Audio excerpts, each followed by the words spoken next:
Andika butandisi gwe wenna abaddeyo ng'obadde oli ensimbi z'omuwoomusolo. Akulira ofisi y'omukulembeze w'ekisinde ki Patriotic League of Uganda PLU David Kabanda afulumiza obubaka bwa mukama we General Muhoozi Kayine Lugawa obulala obwenyigira ku bulyake n'obukenuzi. Okubategeeza nti omukulembeze waffe ya launchinga enkola gye bayita Operation Mariza Ufisadi egendererwamu okumalawo obuli bw'enguzi bwonna mu Uganda.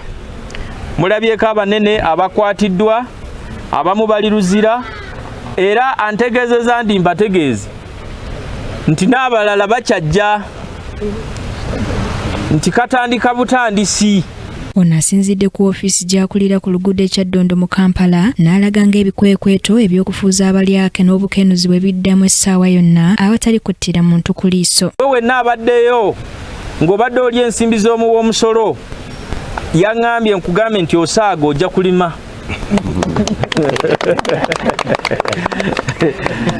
Katandika buki?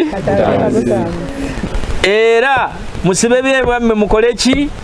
Mudduke n'ensimbi z'omuwoomusolo muzikomyewo. Bwe mwalabe be bakutteko yagambye ekyo kikyali kituuza kubanga bakyakwatira ddala. Ono ayogedde ku nsonga ze yali omukubiriza w'olukiiko lw'eggwanga olukulu Anet Anta Among n'alaga nga zino bwe ziri mu ofisi ya kaliisoliiso wa gavumenti ng'akyali mu kunoonyereza. Tetunnagambako nti sipiika gw'oyogeddeko yabba.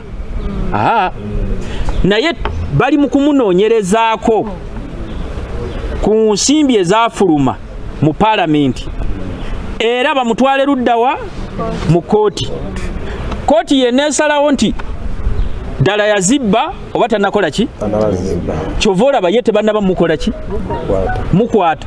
Ono era ayambalidde omukulembeze w'ekibiina ki UPCG Makena ku byagenda ayogera ku muduumizi w'eggwanga n'amujjukiza nti ekibiina kye kikyasinze mu byafaayo by'eggwanga ku kutyobula eddembe ly'obuntu naddala wansi w'obukulembeze bwa nguli kitaawe Apple Milton Obote. Kati twalabye pulezidenti wa UPC ng'agamba nti General Muhoozi Kayine Lugawa atwalira amateeka mu ngalo. Ekisooka ekyo si kituufu.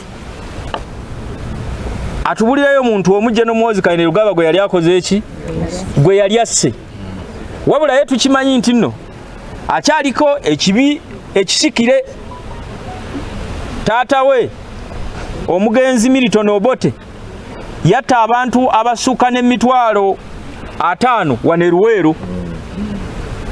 Alowooza Bannayuganda babyerabidde? Nawulirako nga boogera nti taata we omu ku bagamba nti omuganda omutuufu y'oyo akoze eki?